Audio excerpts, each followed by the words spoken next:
Hello, everyone. Welcome to a very special episode of Football Pundits. Joining us today are two members of the United staff. We have Prasham and Vishesh, who run their own YouTube video channel that's dedicated to United. And in that flavor today, we're going to discuss of the man in the moment for them, Ole Gunnar Solskjaer. And I'm going to throw this right open to Prasham. Prasham, immediate reaction right now to the man in charge. Ole, what do you think about him? Right now, I think if I was to rate Ole, I'd have to give him somewhere like 8 on 10 because suddenly it looks like since he's got all his players back, especially after signing Bruno Fernandes, and the fact that he's got a fit attack with Rashford, Martial, and Pogba, it looks like he knows what he's doing suddenly, and it looks like that he's got his tactics right as well. Because the main thing I look at here is the way the players have improved throughout this season, and it looks like sort of the players likes of Fred and Shaw and Rashford and Martial and of course Greenwood are having the best seasons that they've had till now. So that's one of the biggest positives that I see that's continued post lockdown, but now we're also getting the results that we need. And the main thing that I think that is very important is the fluidity in our attack right now. It's not like we're stuck with, like, for example, Pereira was playing on the right all the time or Mata was playing the right. Now the front three keep rotating within themselves and Bruno is able to find those channels and Pogba is able to sit back. And I mean, I don't know how Ole got him to do that, but he's sitting there and he's doing it happily. And if Ole can get him to do that, I mean, he's definitely doing something right. So it's brilliant. Like, I think it's quite amazing as to how we are sort of creating these small pockets. We're opening these places up. And one complaint I had is that we didn't score the same types of goal. We didn't know how we're going to score the goal. But now we know that when Bruno gets the ball, when Pogba gets the ball, how the play can change. When Mason gets the ball, well, Mason shoots from anywhere and he scores. So I think those are the things that I've been really impressed with Ole. That even Maguire and Wan-Bissaka, they've actually improved the defense. How much ever you can trash Maguire for being overpriced or whatever, but let's face it, he's a huge improvement on anything that we had. So I think that Ole has improved the players. He's got the tactics sorted. We're getting the results. And the most important thing, the players seem happy. I don't think the players have been happy since Sir Alex left. Yeah, I think that has been one of the most important things with this entire thing. Man management, you mentioned the likes of Fred and McTominay and Pogba, everyone sort of picked themselves up and they're happy to be more part of a team rather than individuals. Yeah, and I'm going to then ask you on this one. We saw this actually after Sir Alex left, that it was a lot of good individuals, but not a team. So do you put that down to Oli completely? It's interesting you mentioned that, Kern, because, Prasham said that, player morale is so important. You had Jose Mourinho before Ole, right? And he's the best manager in world of football, but he has a history of falling out with all his players. And, coming to how Ole got this job after being a caretaker manager and you're supposed to go back to mold. He won the 14 out of his first 19 games. He got us 25 points in 9 games in charge in the Premier League, and no other manager in the history of the Premier League has done that. So somewhere, if a guy doesn't have pedigree, right, I don't think he's going to be someone who's going to be able to pull up such results in the favor. It's the Premier League, guys. It's not Bundesliga. It's not Serie A, right? Coming to individual players, yeah, we had Robin Van Persie leaving towards, let's say, off his peak when Ferguson left. People blame Moyes for not treating him well, right? Then it came to Louis Van Gaal. I'm not going to talk about David Moyes because I feel it's really rude for me to talk about a guy I think who was out of his depth. It's not fair to trash a guy. He wasn't a bad manager. He kept a club like Everton with zero money, punching above their weight in the top 6, and let's leave it at that. Louis Van Gaal, as a tactician, was great. He said match rhythm was so important, and he didn't really alienate players. I think what he did was he bought players not to the philosophy of the club, but to himself, which was fine. But then the club didn't back him either, right? And I get why they didn't. He didn't have the right click with the English way of the Premier League, firstly. I don't think he had the right click with the fan base either, which is why no one is really complaining. I don't think any of you guys disagree when he was fired. I felt bad because I thought one more year maybe he could have got something, but maybe not. Coming then to the second part of Ole, right? What happened when he offered the contract? That way comes down to the fact that do we have the right players in the end? He came in, got them a temporary boost. Credit to him, right? But then the players, it seems, just downed their tools, right? We could easily have been in top 4 last year, but then we just looked like a train wreck. The same players couldn't score a goal. Lukaku's first touch is horrendous. He wasn't even reaching the ball for a touch, right? And that comes down to the fact that does he really have the pedigree? Does he really have it in him to pull things around when the going gets tough? And we spoke to these guys as well the other day, and we went on in MEFCM live. and I said that this is Ole's most challenging phase these last 3 days till the next game, because now he has to do what he had to do last year, is rally them, because knowing his United side and its players, they've had a tendency to kind of lose morale very soon after a defeat or a draw. He has to rally them, because another loss or a draw, I think we're done. I can't rely on Leicester to keep messing up, right? Yeah, I think mentality is key here, and how Ole gets his team to react to the draw. It's come back to where, okay, everything is hunky dory.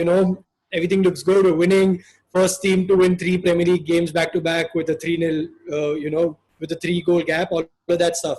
But when it mattered most, when we could take that third position, we faltered there, right? And that's where it comes down to mentality, and that's where the team needs to bring in the change. And I'm going to then now come to Vishesh and ask you, do you think, from what you've seen so far, his post-match press conferences, stuff like that, you think he is the guy who can do that consistently over the season? Because the pressure that United needs to be dealing is not third and fourth. United needs to be pressure of dealing with coming first, winning Champions League, winning FA Cups, right? Great point. Yeah.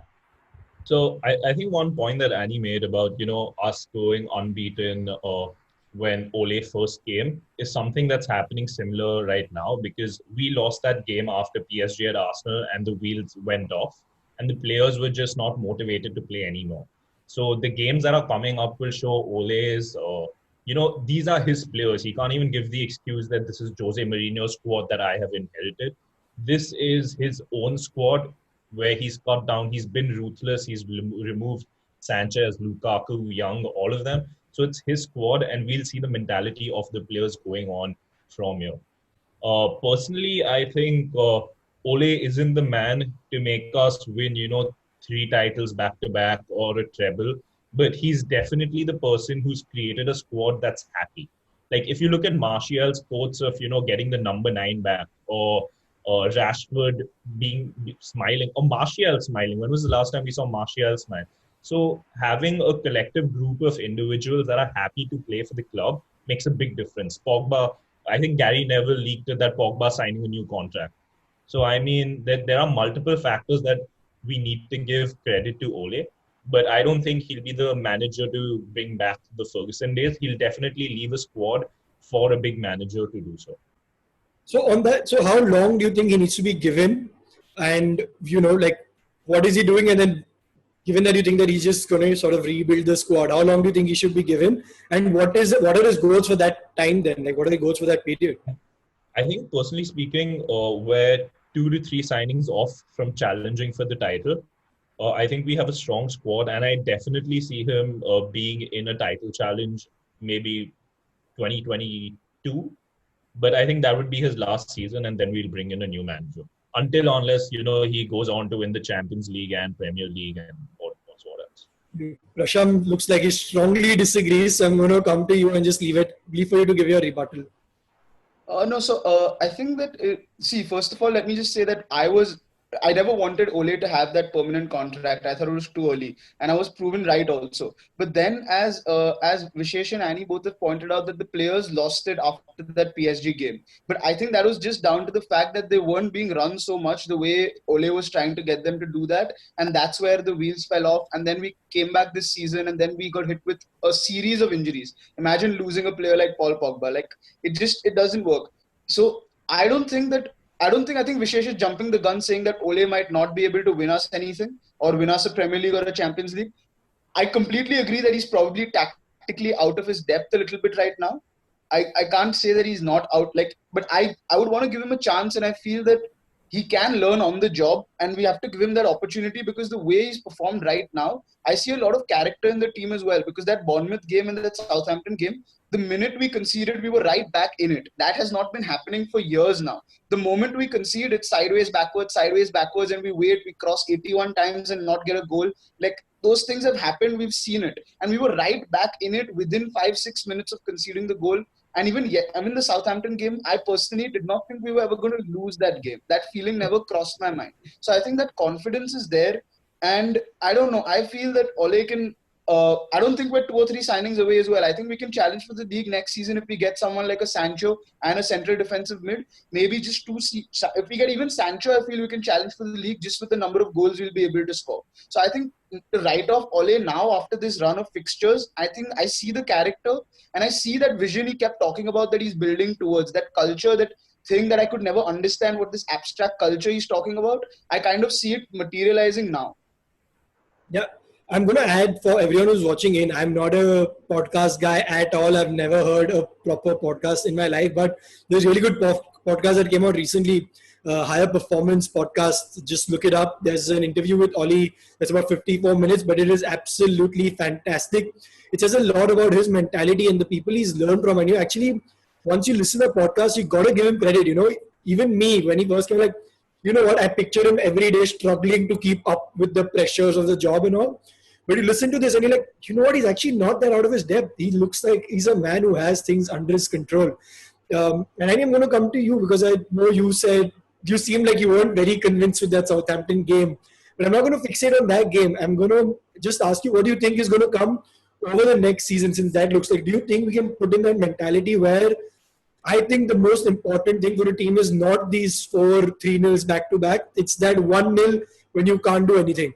Do you think we can do that soon? Yeah, so, it's a good roundup. Firstly, Kern, the way you just rounded up our points right now, the four of us here is exactly how United fans are almost on the same wavelength, but have slightly different opinions, right? And it's fine, that's fair. To everyone who's watching as well, you're allowed to have a different opinion. It's not to shit on each other. It's fine. It's just the same thing that you care about the club. And yeah, Ole, we all kind of agree still somewhere deep down inside. We're not convinced about him, but none of us here are Ole out. Nor am I ever been. I just feel like you guys said he's not in his depth. Now I don't know about the interview, so I'll come down to that, right? Ferguson always said, and I'm not going back to Sir Alex Ferguson because he was Sir Alex Ferguson of Manchester United. As a leader, as a motivational speaker, he's correct when it says that firstly, those 1-0s are way, way, way more important than those 5-0s. Coming back from 2 goals down to win 3-2 shows a lot of character. Sometimes holding on to 1-0 is even bigger character, right? And this United side, since Sir Alex Ferguson has gone under different managers, under Ole Gunnar Solskjaer as well from the start of the season, has never ever looked like they can hold on to a 1-0 lead, be it 1-0 up or 2-1. They bottled it all the time and they did it again. The moment we didn't score a goal after the 55th, 60th minute, in my mind I had no doubt that when Pogba was going off that we're going to be in trouble. If we don't get a goal in, that this is going to be a problem because the shades of the same old tactics from Ole, the shades of the same old players not looking up. Bruno looked like one of the United players from before his signing, where he just didn't know what to do. He's running around without a clue. And you've not seen him doing that, right? That's what worried me. Bruno became the Manchester United player from 2019, which we didn't want. That comes down to Ole, which is I feel that somehow, somewhere his tactics are not the best when he's, reacting to a game. The 2 goals we got back in the Southampton game, I don't want to go to the game, but 1-2 his tactics, it was just a response by players who just woke up and they went for it. The moment there's a water break and we started again, it looked like it again cooled off, right? So, building on to his future, like, Vishesh said, yes, I do see him for the next whole season. I see him getting 2 signings in the summer. I do see him getting us into a stage where we won't be struggling for top 4 this badly next season. I do believe we play better football. But I don't think he's the kind of guy who will, after season 22-23, basically after the World Cup, I don't see him being around here. Not to do with his pedigree not improving by then. It's to do with the fact that we are assuming Manchester United will improve. That means nobody else improves. What if someone goes and gets Allegri? The Premier League is evolving. Look at Everton throwing money in. Newcastle's going to be bought over. It's not about staying in the top 4 with Man City and Liverpool. It's about keeping these guys down as well. Wolves with a limited budget but with a great manager, look where they are reaching. Sheffield United, okay, it's a 1-season thing right now. Leicester have still hung on. So I think in the long run, he might not make it. That's actually pretty interesting. When we started this conversation, I had no clue, that there'd be 50% of this chat basically that say that, we might not see him 3 years or 4 years down the line. But I'm just going to sort of come back to the center of this right now and just give my views on this from, say, 6 months ago, right? When I wasn't clear. He can win us the Premier League once. Coming to Vishesh's point, he might get us that 1 or maybe 1 Champions League next year.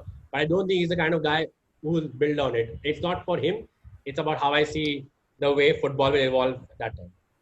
Yeah, Just Vishesh. adding one thing to it, that's exactly what I meant, and Annie said it. But I think what's going to happen to Ole is something similar that happened to LVG. When there is a better manager available, we will snatch on it in 2022 or 2023. That's my view of it. All right, interesting to see that. So, which actually, this thing actually links well into the point I was trying to make. Right, 6 months ago, there's a lot of fans, including one of our fellow pundits who's not here right now, was strongly Oli out. And even then, my point was be patient because the thing he was doing was very unseen. Uh, I keep like to comparing him to one of our most arch nemesis, Liverpool. Uh, right, Klopp came in first season, he finished eighth. But what was he doing? He cleared the squad completely. He was only signing players that wanted to play for him, wanted to play for Liverpool, wanted to play that way. And when he came in the first couple of years, even then, I don't think there are a lot of people who would have seen him for, say, a long time at Liverpool. But now, if you ask anyone around that club, they want to hold on to him as long as they can. Obviously, yes, I get that skeptics are now going to say, oh, but Klopp had this experience with him that Ole didn't have and all. Fair. I'm just trying to say that for me, I think it's about being more patient because I see with Oli the structure changing that I didn't see with any of the other managers. I think that he gets this club properly. He gets the structure of it, and I hope that is the thing that works for him, along with his massive experience that comes with playing with Sir Alex. But thank you so much, guys, for tuning in and for watching this very special episode with us. You should go on and follow these guys right here. The United Star will be posting their links in the description on your screen somewhere. Annie's going to take care of all of that. But thank you so much for tuning in. Do hit subscribe. Stay tuned in. We're going to bring you all the latest news from this. We're going to bring you a very special preview of the FA Cup weekend over on the United Star as well. So watch out for that, and we'll see you next time. Thank you.